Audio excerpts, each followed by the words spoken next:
Magandang araw po sa ating lahat at welcome sa ating 47th Nutrition Month celebration. Sa taong ito po ay ang tema ng ating Nutrition Month ay Malnutrisyon, Patuloy na Labanan, First 1,000 Days Tutukan.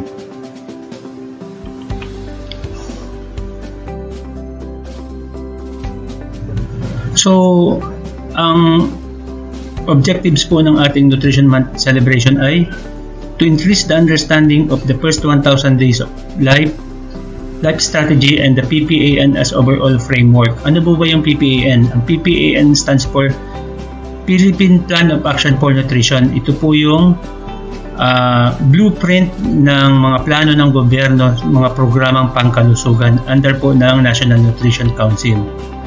Second po is to facilitate collaboration among various stakeholders for scaled-up interventions to fight malnutrition. And third po is to generate interactions from stakeholders about nutrition.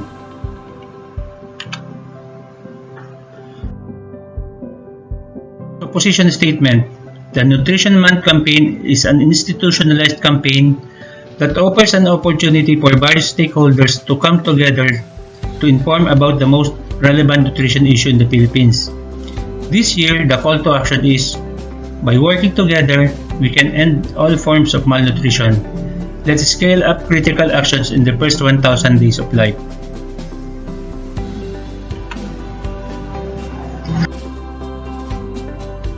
Ang target audience po natin is para sa mga buntis, kumain ng sapat para tamang weight gain ang katapat. Para naman po sa pamilya, maging madiskarte sa pagpapakain kay baby. Para po sa local chief executives, sa atin pong barangay captain, mayor at governor, nutrisyon ng aking bayan, aking pananagutan.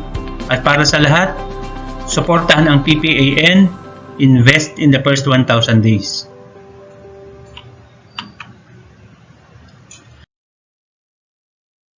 Ang key messages po ng ating Nutrition Month celebration ngayon is acronym ABACADA. So A po ay alagaan ng mga buntis. So, B po, breastfeeding kay baby. K, complementary feeding na sapat. At dapat lahat suportado ang PPAN.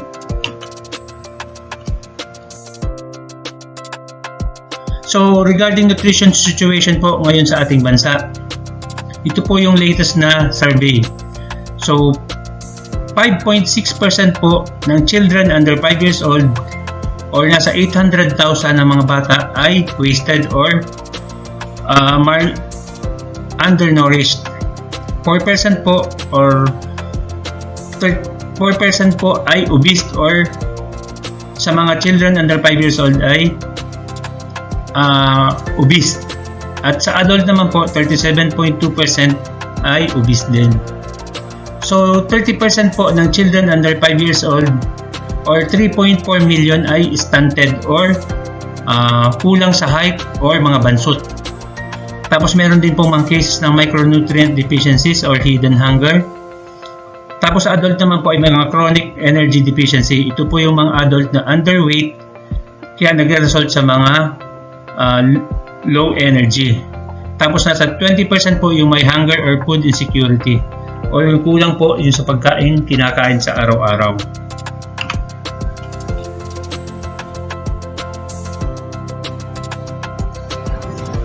Regarding naman po sa ating breastfeeding practices.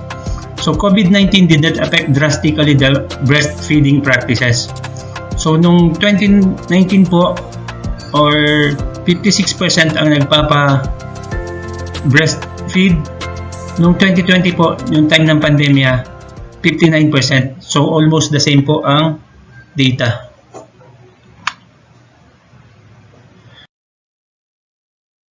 Breastfeeding practices. 19% po of children 0 to 23 months had stopped breastfeeding during COVID-19 pandemic. So bumaba po ang mga magulang na nagpapa-breastfeed. Ang mga dahilan po ay 61% decided not to breastfeed, 15% po ay return to work, 9% po ay child did not want to be breastfeed, and 2.7% po ay was not able to go home.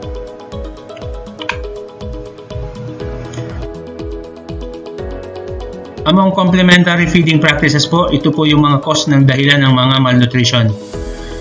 30% po ay dahil sa meeting minimum dietary diversity, so mababa po.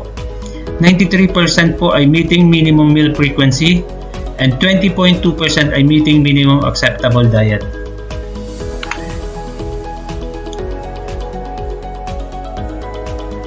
Ito po yung top complementary foods consumed by children 0 to 23 months. So ito po yung 0 hanggang 2 years old. 45.6% po ay kumakain ng commercial baby food. Ito po yung nabibili sa market at sa mga groceries. 19.5% po ay mashed vegetable. Ito po yung niluluto lang ng magulang na mga gulay. 14% po are porridge or lugaw. 7.6% po ay rice, and 3.2% po ay mga prutas.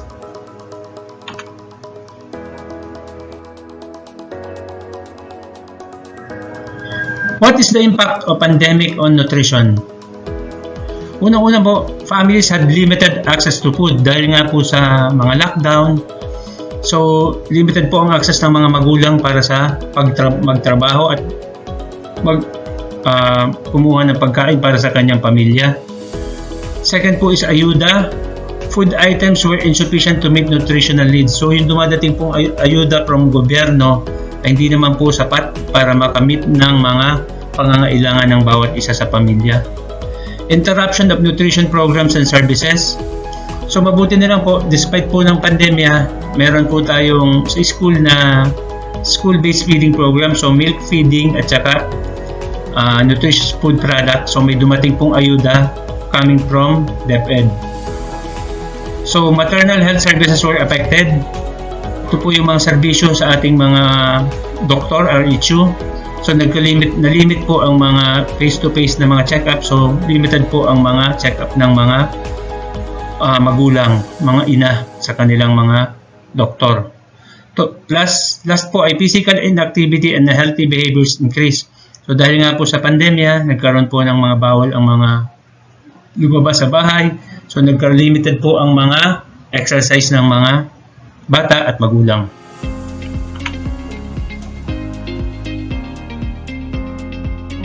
Philippine Plan of Action for Nutrition 2017 to 2022. Ambition 2040 or Philippine Development Plan and Sustainable Development Goals. Ang mga target po nila is to reduce wasting among children under 5 years old, to reduce stunting among children under 5 years old, to reduce micronutrient deficiencies, and to improve situation in overweight and obesity.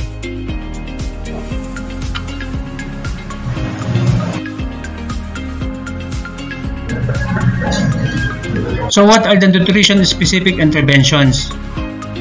So programs that address the immediate causes of malnutrition, specifically, these are inadequate food intake and intake of food or food nutrients, poor maternal and child caring practices and diseases. So ito po yung 8. Infant and young child feeding, integrated management of acute malnutrition, national dietary supplementation program, nutrition in emergencies, National Nutrition Promotion Program for Behavior Change, mandatory food fortification, micronutrient supplementation, overweight and obesity management and prevention.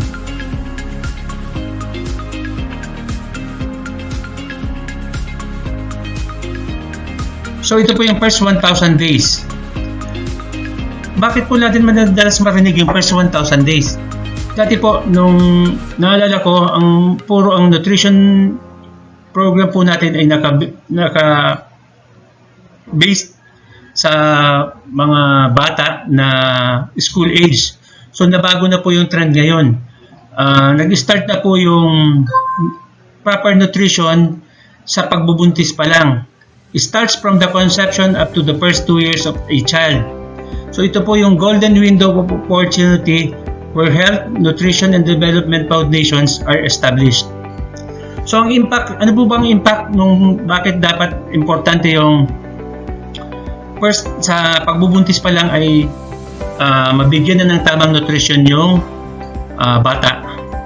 So optimum growth and development.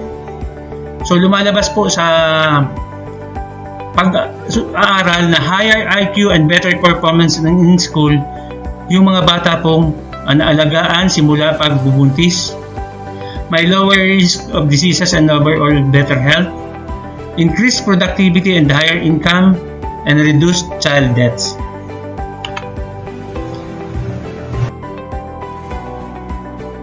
Let's continue and scale up critical interventions in the first 1,000 days of life. Sa pagbubuntis pa lang po, may at least 4 prenatal visits in 3 trimesters. So dapat po at least 4 na check-up. Unang check-up po ay yung sa first trimester o unang 3 buwan ng pagbubuntis. Tapos isang check-up pa po sa second trimester o yung pangalawang 3 months ng pagbubuntis. At sa last trimester po o huling 3 buwan ng kanyang pagbubuntis, dapat po 2 beses siyang ma-check up. So dapat din pong makakonsume ang isang ina ng 180 tablets of iron folic acid supplementation. So ito po yung mga iron folic acid na binibigay na libre naman po sa ating mga RHU. Dapat lang po ay magpa-check up. So balanced protein energy diet supplementation. Para sa younger stage of infancy naman po, yung 0 to 5 months, exclusive breastfeeding for the first 6 months. So dapat po walang ibang tinetake ang sanggol kundi yung gatas ng kanyang ina. After po noon, yung older stage of infancy and toddlerhood, 6 to 24 months, age-appropriate complementary feeding with continued breastfeeding. So continue po yung breastfeeding plus yun pong mga pwede pong lagyan na nga natin ng fruits or yung mga mashed na vegetable or lugaw, pwede pong idagdag sa diet ng bata. Plus micronutrient supplementation. So importante po yung mga vitamin A na binibigay po ng libre din sa ating mga RHU para po sa malinaw na mata. At micronutrient powder, para wag po lumaking malnourished ang ating mga anak.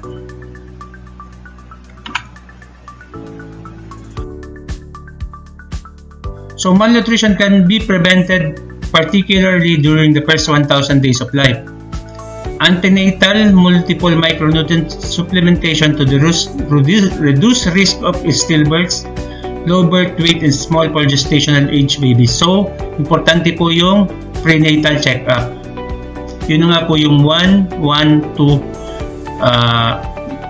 isang beses na check-up sa first trimester, isa sa second trimester, at 2 beses na check-up sa last trimester niya. Provision of supplementary food in food insecure settings. Third po ay use of locally produced, ready-to-use supplementary and therapeutic food to manage acute malnourished children. Fourth po is preventive small quantity lipid-based nutrient supplementation for children aged 6 to 23 months for positive effects in child growth.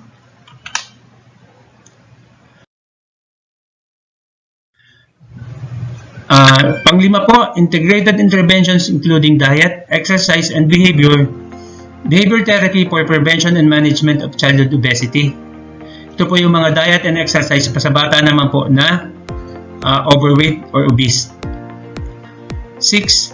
Nutrition-sensitive programs that yield nutritional benefits including malaria prevention, preconception care, and water sanitation and hygiene, wash promotion. Ito po yung kagaya ng sa WINS natin or wash, water, sanitation, and hygiene. Pinapractice po natin ito sa paaralan. 7 po, improve coverage of interventions to reach the most vulnerable groups. Call to action for nutrition. Let us all work together to eliminate all forms of malnutrition. Raise a new laking 1,000 generation of Filipinos achieving their full potential.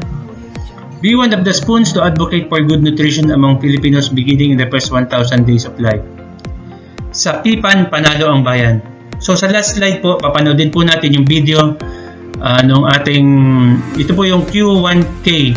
Ito po yung programa ng ating local na pamahalaan sa first 1,000 days of life ng isang bata. Maraming salamat po.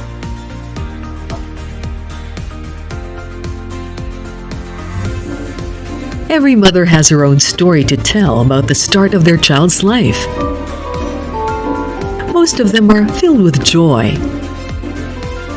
But there are likewise many stories about mothers being unprepared for their pregnancy.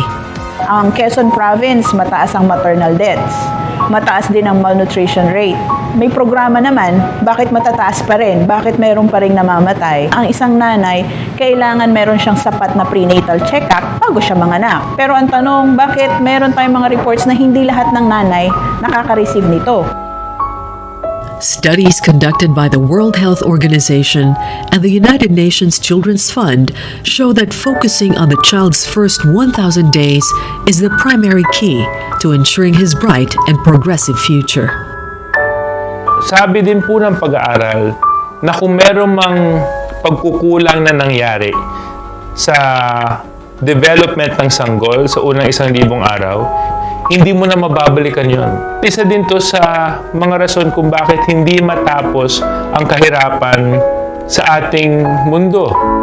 Because yung mga walang kaya, sila yung nagkakaroon ng mga anak na deficient sa nutrition, deficient sa vaccination, deficient sa tamang pagkain, available potable water, clean sanitation. Lalaki ang bata sa ganyan.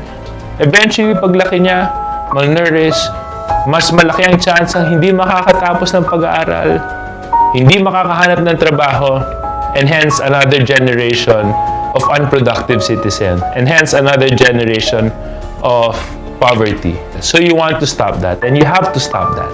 And the only way to stop it is providing what they don't have when they need it the most, and that's on the first day of life. Quezon's first 1,000 Days of Life program, or Q1K, is the provincial government's serious response to problems of expectant mothers that focuses on their health and the health and future of their children. Ang naging malaking hamon sa amin is wala kaming kinopyang programa na pwede namin pagbatayan. We had an idea, we had a concept. We had to see where the gaps were sa ginagawa na ng mga ahensya na ating pamahalaan tulad ng DOH. And from there, we took off with the program. Through Executive Order Number 17, signed in February 2015, Governor David C. Suarez formed the Q1K Council and the Q1K Technical Working Group. A workshop and seminar were held in June 2015 in Manila, which included prominent OBGYNs and pediatricians in the country and experts and nutritionists from UNICEF. The office of the Q1K was inaugurated in Lucena City to ensure that there is an agency that will focus on the program and its beneficiaries. Yung original first 1,000 days of UNICEF, they concentrate on the nutrition of the child. Quezon's first 1,000 day ay medyo lumihis doon. Hindi lang nutrition. Nag-create kami ng 3 major components para masabi nating holistic ang approach. Number 1 dyan yung health and sanitation. Second component is yung tinatawag nating food and nutrition. And then yung third component, which is unique para dito sa Q1K, is the social care. In the continuing implementation of the Q1K program in the 12 pilot municipalities, the program has seen 924 deliveries, 932 live births, and 851 babies have been born within the normal birth weight range. Ang ikalima ko pong pagbubuntis ay naging matagumpay dahil po ako po ay mapalad na napasali sa Q1K. Ako po ay naalagaan, na-check up, nagkaroon ng supply ng mga libreng vitamins. Dahil po doon ay natupad ang pangarap namin mag-asawa na mabiyayaan kami ng anak. Ay kagandahan pong nakaano po kami sa Q1K ay na makukumpleto po sa turok niya. Para po sa akin ay napakaano po dahil hanggang sa ultrasound nga po, check up, wala akong bayad, hanggang sa nanganak ako, hanggang sa gamot kong iniinom, wala po akong binabayaran. May mga seminars parang inaatinan kami. Ito, Tapos tinuturuan kami kung paano siya i-monitor si baby. Po doon po na nag-gain ko yung 4 na M na dapat matanggap ng bata, ang mabuhay, makibahagi, maproteksyonan at mapaunlad. Yun po yung tinalakay namin doon. Dahil po sa mga pag-attend ko po sa seminar, kahit hindi ko po kasama asawa ko, inubliga ko po kahit po kami nagkanda utang para lang po makapagpagawa kami ng CR. Maganda po talagang may sariling halikuran. Nagiging malinis po yung mga anak ko. Yung pong mga ibinibigay po sa aming mga pananim ay nagpapakuhan din po ako at kumbaga po hindi na po kami bibili ng ulam na imbis po na bumili kami, nagtanim na lang po kami. Adi nakakaani po ako, nakakapahingi pa po ako sa aking mga kapitbahay. To guarantee that the program achieves its goals, the provincial government took it upon itself to avail the services of a third-party evaluator, the Southern Luzon State University, to collect and monitor data on the program's implementation in the coming years. Hindi lamang yung mga beneficiaries ang aming minomonitor. So, ang monitoring namin sa kanilang level, yung compliance nila dun sa mga conditionalities ng program. Then, yung mismong project team, minomonitor din namin. Sa pagtatapos ng project, kami rin po yung magsasagawa ng mga focus group discussion at exit conference para ma-document yung mga best practices saka yung mga learnings mula dun sa proyekto. With the success of the Q1K program in the 12 pilot municipalities thus far, the provincial government of Quezon hosted a 3-day Q1K summit in March 2017 in Tagaytay City in preparation for the implementation of the program in the entire province, covering 2 cities and 39 municipalities. The provincial government has signed memoranda of agreements with local government units to acknowledge and recognize the responsibilities of various local agencies in implementing the program, thereby pledging their support for the Q1K. To ensure the sustainability and the continuity of the Q1K, the Sangguniang Panlalawigan enacted a Q1K ordinance, and the needed annual appropriation for the program has been included in the province's regular annual budget starting from the year 2015. Alona Party List Representative Ana Villaraza Suarez has also filed in Congress House Bill 899, or the First 1,000 Days Act. So this is my goal for Q1K. This is my goal for the first 1,000 days of life. Simple lang, is to have a generation of Quezonians stronger than us, more productive than us, smarter than us, more intellectually capable to address the challenges of tomorrow, stronger enough to be able to be productive and have a good workforce to push the economy of my province forward. We need to see this not only in a sector of my province na may kaya. Dapat pati yung mga walang kaya sa buhay, dapat nabibigyan natin sila nagpapagkakataon. We have to level the playing field and to have a generation of Quezonians far better than the generation of we have today. Quezon's first 1,000 Days of Life program, the first program of its kind to champion maternal and child health, shall certainly produce a new generation of healthier, smarter, stronger, more productive Quezonians who shall be much more capable to address the issues of poverty and inequality. They shall also be a valuable asset in nation building.